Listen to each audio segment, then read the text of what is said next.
Hey, how's it going? Welcome to From the Forums. It's game week 10 in the Premier League. Let's deep dive into the chaos that is Premier League fan forums and see who's kicking off in the comment sections this week. At this point, let's pause, like, subscribe, comment wherever you can to try and help boost this channel on the algorithm. That'd be massively appreciated.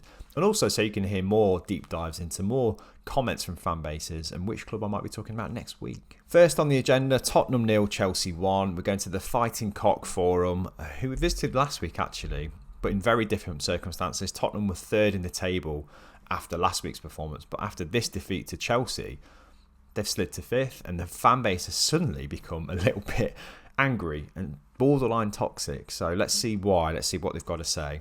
People slagged off Ange and he was extreme in his tactics, but this might be the worst football I've seen us play, including Nuno, Mourinho and Conte. Would much rather Ange ball than this bollocks. I mean, fair comment to a degree. That XG for Spurs was unacceptable, 0.05 or something like that. They have to be more ambitious, especially at home against Chelsea, and they just simply weren't. It was a really sluggish, static, uninspiring performance, and fans expressed their disappointment. The amount of boos in that game, it's probably one of the loudest I've heard from Spurs fans in recent memory, and Thomas Frank's only just become manager there. So it doesn't look great, and a bit more ambition needs to be shown, I think, to win this fan base back over, because it's turned sour very quickly. It only takes a performance like that, doesn't it? Let's move on. Let's see what else fans have got to say. Frank needs time, but he has to get more out of these players, a lot more. That was simply unacceptable tonight, and if that's his game plan, it's fundamentally fucking wrong, and he won't get the time if it's not addressed. No, he won't. Spurs have proved that in the past. They're patient to a degree, although Daniel Levy's not there anymore. Thomas Frank is a different approach. It's not a headline manager. It's a proven Premier League manager, but from a much smaller club. And a few fans were saying this isn't the G-Tech, you know. This is a much bigger stage for Frank to kind of show what he can do. And this level of ambition or lack of is proving frustrating so far. He has a lot of talent at his disposal. And yes, it's not as good as some Tottenham teams of the last decade. But these are very good players and a lot of very good attacking players who aren't being used anywhere near the way they could be. And I understand it. He's being pragmatic, isn't he, Thomas Frank, to try and make defensive discipline the priority for now. But wow, it's a difficult watch. Let's see some more comments, shall we? Let's keep this going. Frank's approach at home is an issue, but we also have to admit it. There's simply an incredible lack of match-winning quality in this squad. There's some players where you think back to the likes of when Kane and Son were driving the heartbeat of this team. And there is a bit of a drop-off, I think, to some players. It feels that way. But there's a lot of youth. There's a lot of unproven players, I think, still to come good. I think Frank's probably the coach to get that out of them. And I do think they're missing a real talent in the likes of Kulusevski, who's such a talented, incredible player. And the option of Maddison as well isn't there for them yet. So yeah, give it time. Let's see what else Frank can do. He's still sussing out his players. He's still figuring out which players are there for him and will fight for him and will work for their place in the team. He's very much a manager that will coach and reward good behaviour. And he's not seen enough of that so far with this Spurs team, is he? So let's see what he's got. On that note, last comment for Tottenham. Frank correctly laying down a marker with Jed Spence. It'll turn very, very toxic if he starts accepting those public outbursts on the pitch. Can't have players waving their hands at him or ignoring him at the end of games when the cameras are on. Now, Alan Shearer said on Match of the Day that he didn't see anything wrong with this. The players just simply didn't want to go and talk to the fans or clap and applaud them at the end of the game. They played so poorly after all. But Jed Spence and Mickey van der Ven just basically blanked Thomas Frank, didn't they? Ignored his request to go and do that straight down the tunnel. And I'm with the fans here. I think that's a show of dissent. That is a cultural problem. And Frank was right to stamp it out. And fans are right to be unhappy at not seeing players taking more accountability for poor performances, whether they want to or not. Okay, let's move on to another game. West Ham 3, Newcastle 1. A surprise result this for me. I didn't expect Newcastle to get such a thorough beating. But West Ham had to work for it. They came from 1-0 down. Let's check out Knees Up Mother Brown, the forum for West Ham fans, and see what they've got to say. Lucas Paqueta stepped up yesterday and carried the whole team. He worked his socks off and played one of his best games for this club, and not just because of his goal. Yeah, I agree. Paqueta was superb, and I think the midfield generally for West Ham played incredibly well. And Nuno Espirito Santo needed this, didn't he, this performance? And I think the fact that it was against Newcastle as well, and at home, I felt that the London Stadium was kind of more atmospheric than it's been for a long time. And it's good to hear that, because it is a very difficult stadium to generate a good atmosphere in. And when it goes bad, it's the worst stadium to be in, let's face it. But it was rocking, and that was a real positive, I think, for Paqueta, for that midfield, for that team, but mainly for Nuno. Okay, let's see what other fans are saying. Man for man, we were excellent. Made such a change seeing us actually compete for 90 minutes against a decent Premier League side. And that should give them something to build on for the rest of the season. I agree. It's confidence, isn't it? And I think the team has had such a battering in confidence over the last year, probably more. Since David Moyes left the club, really. It's been coach after coach with very different ideas, very different players coming and going. And yeah, I think the spine of the team that won a European trophy isn't there anymore. And they're struggling to build a spine of a new team. But those that were out there in this game gave a superb account of themselves. And rightly, it's cause for optimism. And that's rare at the London Stadium these days. Let's check out another comment, shall we, here. That midfielder three of Potts, Paqueta and Fernandes was the highlight for me. All three being contenders for man of the match. Potts was so mature and assured for a youngster against the bullying midfield of Newcastle. I mean, Freddie Potts, hats off to the guy. He looks like such an incredible midfield talent, doesn't he? And they needed that. Since Declan Rice left the club, West Ham's midfield has been a bit shorn of not just quality, but homegrown and a level of quality that fans want to cheer on. But Potts' performance, Paqueta the driving force as well, but yeah, credit to Fernandes as well, was really solid. And against the Newcastle team of this calibre, and that midfield for Newcastle is probably one of the best in the league. Incredible performance, I agree, and leaves a lot of room for optimism for once. Moving on to Brighton 3, Wolves 0. We'll go to Wolves Forum next and see what fans are saying about the inevitable sacking of Vitor Pereira after yet another terrible performance. It was a shocking game, and his sacking did not come out as a surprise at all. The only surprise really is that it took as long as it did. I'm not even happy about this. The damage has been and will continue to be done levels above the head coach.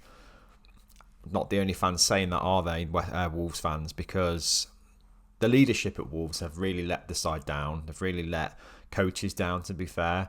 That comes from a recruitment point of view. It comes from accepting mediocrity for so long, but it mainly comes from player sales and lack of quality replacements. So many clubs do that well, generate transfer profit. Brighton, for example, who ironically who beat them in this game, have been so good at already identifying replacements that are ready-made for the stars that are leaving the club. Wolves just haven't done that. Where's the replacement for Cunha? Where's the replacement for Semedo? Where's the replacement for Aït-Nouri?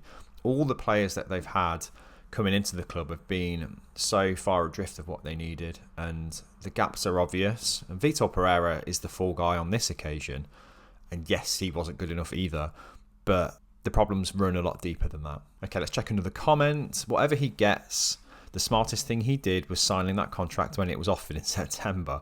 Everyone except the idiots in charge could see where things were heading. Yeah, Vitor Pereira, smart guy, a massive contract for 4 years he signed in September, which is mental because obviously the club had turned around since he joined.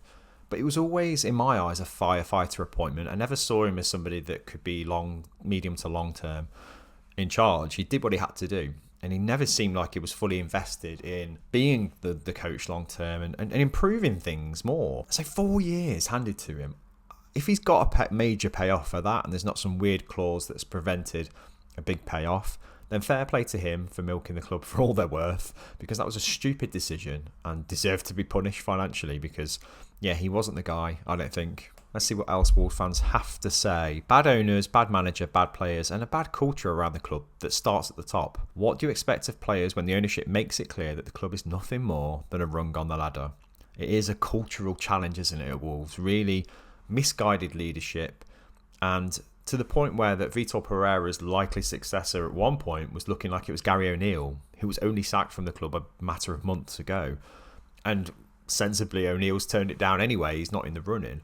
But what is going on? Why are we doing this? Why are Wolves doing this to themselves? They need to be more forward-thinking. They need to be more ambitious. They've got to aspire to be better than that, haven't they? And they've had players that could have taken them to that next level.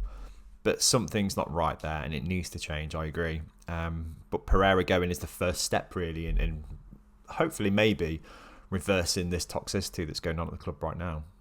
Is it too little too late?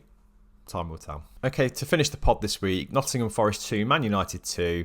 We're going to come on your Reds forum to see what Nottingham Forest fans think about that performance from the Sean Dyche. Are they happy? Is it better than what they saw under Ange Postecoglou?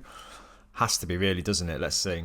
Played well in patches, but still need to up our defence and close down quicker. Happy with the point. Hard work needed to improve, but the signs are there. Come on, you Reds. Yeah, big improvement across the pitch, really. And I think it's one of those games that Forest probably would have lost a couple of weeks ago quite comfortably because they had to come back in at Forest, and they did. From 1-0 down to pulling it back to 2-1, I think was a pivotal moment psychologically for Forest to show that they can still do that. And they hurt Manchester United within that 5-minute spell, really. And yeah, they should be happy that they've got something out of this game and probably slightly disappointed that they didn't win. But it's an improvement. It's a big improvement for what we've seen. And it kind of puts a stop to this horrible run of form that they're in at the moment. And that's the most important thing. And fair play Sean Dyche. She was still pragmatic enough to kind of not let the game run away from them when it went to 2-2. Also not overly ambitious to kind of go for the jugular when it probably would have backfired against the Man United counter-attack. So yeah, 2-2 is a fair result, I think, for both teams. Okay, next comment. Decent performance, a decent point. Stop the rot. I wanted us to keep the pressure on United's defence, but we couldn't keep the momentum. This is something we'll have to get used to with Dyche. Yeah, I think an element of some pragmatism is needed, some organisation to not get a bit too gung-ho. And I think Nottingham Forest have seen so many different styles over the last year with Nuno and then Ange that Sean Dyche's approach is a little bit more level-headed, a little bit more grounded, a little bit more realistic. And yeah, I don't think you're going to get gung-ho with Sean Dyche, and I think that's a good thing. I think Nottingham Forest need to know what their strengths are again and then play back to them, because they did it so well last season. Their counter was one of the best in the league, and I think there's probably a good chance they'll get back to that with the players they've got. Okay, final comment this week. Savona, another solid game. He's getting better every game he plays. The lad's going to be decent for us. Yeah, Nicolo Savona looks like another gem of a player, doesn't he? And that wing-back position has always been something that Forest have been very solid at recruiting for, and this is another recruit I think that's really looking positive for them. Great game, was an absolute nuisance, made life very difficult for Manchester United, and yeah, Forest I guess look like they can be positive and realistic again, that they're better than where they are, than their league position suggests. But I'd love to see what fans are thinking about Sean Dyche as an appointment generally, so if you've got your say, have it in the comments. I'd love to hear from you. That's it for this week's From the Forums. Thank you so much for watching on YouTube if that's where you are, or any social media. Thank you for listening if you're on Spotify or Apple Podcasts. Please do, as I say, leave a like, leave a comment. Help the algorithm reach fans just like you, because I am quite a new channel and it'd be good to reach more fans and hear what you say about your club live in the comments instead of reading secondhand from a forum. But that's what I do and I enjoy it, and fan forums are a fascinating place to be on there, let's face it. If you think so too, join us next week, and until then, thank you. I'll see you then.